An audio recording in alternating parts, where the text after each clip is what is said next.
नमस्कार दोस्तों, मेरे पौधों की दुनिया में आपका स्वागत है। आप देख रहे हैं किरण की बागवानी और आप स्क्रीन पर देख रहे हैं ये सुंदर स्वस्थ गुलाब के पौधे हैं। और आज हम बात करेंगे गुलाब के ऊपर ही, क्योंकि गुलाब का फ्लावरिंग सीजन चल रहा है। तो इस मौसम में हमें क्या क्या देखभाल करनी है इनके लिए और क्या नहीं करना है, वो हम उन चीज़ों पे बात करेंगे। तो सबसे पहले जान लेते हैं कि गुलाब का फ्लावरिंग सीजन होता कब है।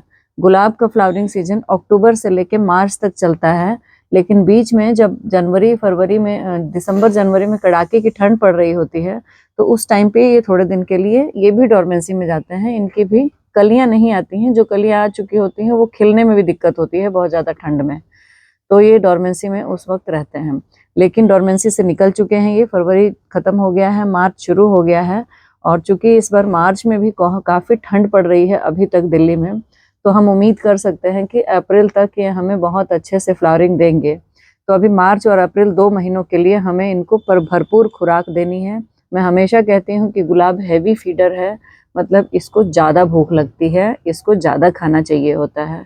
और खाने में इसको बैलेंस डाइट पसंद है, क्योंकि ये बहुत स्वस्थ और अच्छा रहना पसंद करता है ये पौधा, और खूब फूल देना पसंद करता है। तो ऐसे में इसको स्वस्थ खाना देना है हमें, ताकि ये बीमारियों से बच सके और अच्छी अच्छी फ्लावरिंग कर सके। तो इसमें मैंने आपको जनवरी और फरवरी में दिखाए थे, बहुत ऑरेंज कलर के बहुत अच्छे फूल खिले थे, और इसमें पिंक कलर के खिल रहे थे। और अब फिर से ये फूल देने के लिए तैयार हो गया है। इस तरह से इसके टिप्स पे कलियां बननी शुरू हो गई हैं। ये देखिए, इसके टिप्स पे ये कलियां बननी शुरू हो गई हैं। तो अब हम क्या करेंगे कि इसको थोड़ी सी गुड़ाई करके मिट्टी को और खाद देंगे अच्छे से। ये देखिए, आप देख रहे होंगे इसके सरफेस पे ये चाय पत्ती है पड़ी हुई है। जी हाँ दोस्तों, चाय पत्ती इसको बहुत पसंद है, क्योंकि इसको नाइट्रोजन रिच खाद और बाकी माइक्रो न्यूट्रिएंट्स इसको चाहिए होते हैं। तो बहुत ज़्यादा हम बारीकी में ना जाके कि मैग्नीशियम, फास्फोरस, बहुत सारी चीज़ें लोग बताते रहते हैं आपको, ऐसा कुछ नहीं करना है हमें। हमें इसको गोबर की खाद बहुत अच्छी आप दे सकते हैं, या कंपोस्ट आप दे सकते हैं जो आप यूज़ करते हैं रेगुलर बाजार से लाके। अच्छी वाली कंपोस्ट लाइएगा, जिससे कि फंगस वगैरह ना लगे, अच्छी हेल्दी कंपोस्ट हो, उसमें बीमारियों के लिए कोई स्कोप ना हो।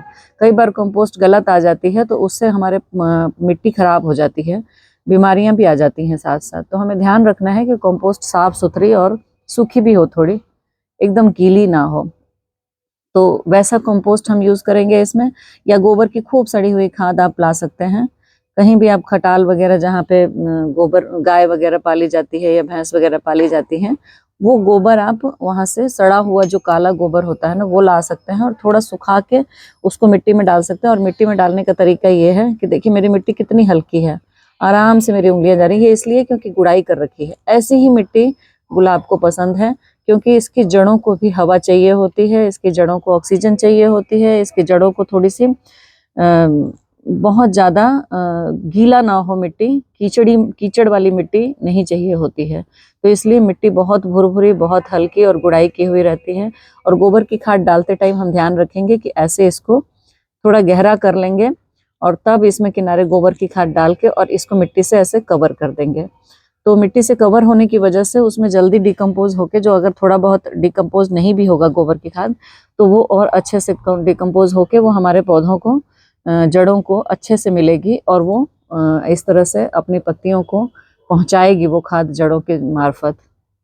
तो ये पहला तरीका हो गया कि अच्छे से गुड़ाई करके हमें इस टाइम पर खाद देना है अपने पौधों को। दूसरा तरीका है कि इसमें हमें पानी ऐसा देना है कि पानी मिट्टी में रुके ना, मतलब कि आपकी मिट्टी कीचड़ वाली नहीं होनी चाहिए, क्योंकि ये इसकी जड़ों को बिल्कुल पसंद नहीं है। गुलाब को मिट्टी कीचड़ वाली बिल्कुल पसंद नहीं है। तो ऐसे में आपको मिट्टी कैसी बनानी है गुलाब की, रखनी है आपको बिल्कुल भुरभुरी और बिल्कुल एयरी मिट्टी रखनी है, जिसमें कि पानी बिल्कुल रुके ना। पानी अगर डालें तो आप सीधा प्लेट में निकल जाए, आप देखेंगे थोड़ी देर के बाद प्लेट में यहाँ पानी निकला हुआ होना चाहिए। तो ऐसी मिट्टी बनाएंगे आप। तो ऐसी मिट्टी गुलाब को पसंद है, तो मिट्टी का ध्यान जरूर रखिएगा। ये अभी तक मैंने जितनी चीज़ बताई है मिट्टी के बारे में ही बताई है। मिट्टी भुरभुरी रखनी है, मिट्टी की गुड़ाई करनी है, मिट्टी में खाद अच्छी डालनी है। तो ये 3 चीज करने के बाद अब हम आ जाते हैं ऊपर, पौधे के ऊपर। अब आप देखेंगे थोड़ा सा गर्म मौसम आएगा ना, धूप अच्छी खिलने लग जाएगी, तो क्या होगा, इस पे एफिड्स का अटैक, थ्रिप्स का अटैक, बहुत सारे कीड़े मकोड़ों का अटैक इसके ऊपर होगा। और होगा क्या कि जैसे कलियां बन रही है ना, ये कलियां बननी शुरू हो रही हैं टिप पे, तो आके इसी पे बहुत सारे छोटे छोटे कीड़े चिपक जाएंगे लाही टाइप के, वो आपके इस कलियों को डैमेज कर देंगे और पौधों को डैमेज कर देंगे। तो ऐसे में क्या करना है, थोड़ा सा नीम ऑयल का स्प्रे करते रहिए अगर आप करते हैं तो। मैं तो नीम ऑयल का स्प्रे नहीं करती हूँ, मैं बायो एंजाइम बना के रखती हूँ प्याज के छिलकों का या उसका संतरे के छिलकों का या नींबू के छिलकों का, वो बहुत अच्छा इसके ऊपर काम करता है। मिर्च और लहसुन का भी आप बना सकते हैं बायो एंजाइम।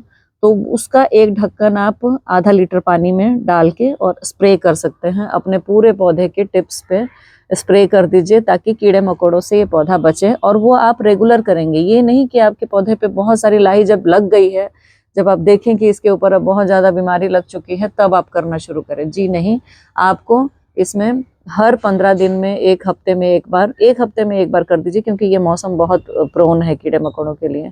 तो आप इस समय एक हफ्ते में ही इसमें डाल दीजिए, स्प्रे कर दीजिए वो बायो एंजाइम का। वो बायो एंजाइम हो सकता है प्याज के छिलकों का, लहसुन के छिलकों का, मिर्च का, किसी भी चीज़ का हो सकता है, संतरे के छिलकों का। ये बहुत अच्छा इंसेक्ट रिपेलेंट का काम करता है। तो इस पत्तियों को इस तरह से स्वस्थ रखना है। और ये मौसम बहुत अच्छा होता है, इसमें खूब गुलाब खिलेंगे, इतना आप कर देंगे तो। अब तीसरी चौथी बात आप ये ले लेते हैं कि ये नया पौधा इस टाइम पर आप ला सकते हैं नर्सरी से।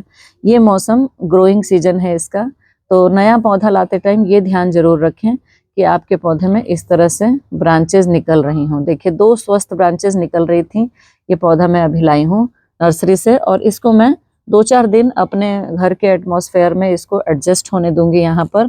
उसके बाद हम इसको मिट्टी में लगाएंगे। और इस टाइम पर जब हम पौधा लगाएंगे ना मिट्टी में, जैसे अब बारिश के टाइम पे पौधा लाते हैं या उसके बाद लाते हैं अक्टूबर वगैरह में, तो उस टाइम पे आप क्या कर सकते हैं कि पूरी मिट्टी, जैसे ये ना पूना की मिट्टी वाला होता है, ये बहुत हार्ड मिट्टी होती है, तो बहुत कीचड़ वाली मिट्टी होती है। ये ऐसे ही मिट्टी में ये पौधे आते हैं और बहुत चिपचिपी मिट्टी होती है। ये देखिए, ये बहुत चिपचिपी होती है, ये जल्दी से साफ भी नहीं होगी आपके हाथ में से, वो धोना पड़ता है।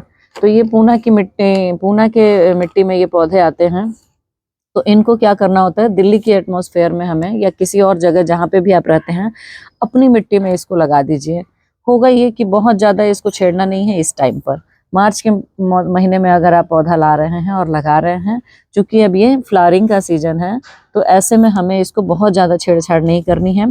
सिर्फ करेंगे क्या कि हम पॉलीथीन में से निकालेंगे, आधी मिट्टी हटा देंगे जहाँ तक जड़ें ना हो इसकी, वहां तक की मिट्टी हटा के इसको गमले में हम बीच में प्लेस करके और किनारे से मिट्टी भर देंगे, इसको छेड़ेंगे नहीं। लेकिन अगर आप बारिश के मौसम में ला रहे हैं, बारिश के मौसम में तो नहीं ही लाना चाहिए पौधे गुलाब के पौधे लाने का सीजन यही है। एक बार इस टाइम पे आप ला सकते हैं या एक बार आप अक्टूबर के महीने में लगा सकते हैं। तो जब बढ़ने का सीजन होता है ना गुलाब, उसी टाइम पे लाइए। भारी बारिश में और भारी गर्मी में बिल्कुल गुलाब के पौधे नया खरीद के मत लाइए, जो आपके पास हैं उन्हीं को संभालिए। तो इसको क्या करना है आपको, उस तरह से बिना छेड़े इसको लगाना है 2-4 दिन अपने घर में एडजस्ट होने देने के बाद। फिर हमें क्या करना है, जब ये एडजस्ट हो जाए अच्छे से आपके मिट्टी एटमॉस्फेयर में, तो इसको आप लगा देंगे। चौथा काम, 5वां काम हमें ये करना है कि इनको बहुत ज़्यादा तेज़ धूप अगर आपके यहाँ होने लगे तो सेमी शेड में रख देना है। जैसे कि अभी इस पे 4-5 घंटे की, 6 घंटे की धूप लगेगी, उसके बाद थोड़ी शेड हो जाएगा यहाँ पर। तो ऐसा एटमॉस्फेयर इनको बहुत पसंद आता है गुलाब को। तो इस तरह से आप गुलाब में इन चीज़ों का ध्यान रख के आप अच्छे से गुलाब की केयर कर सकते हैं।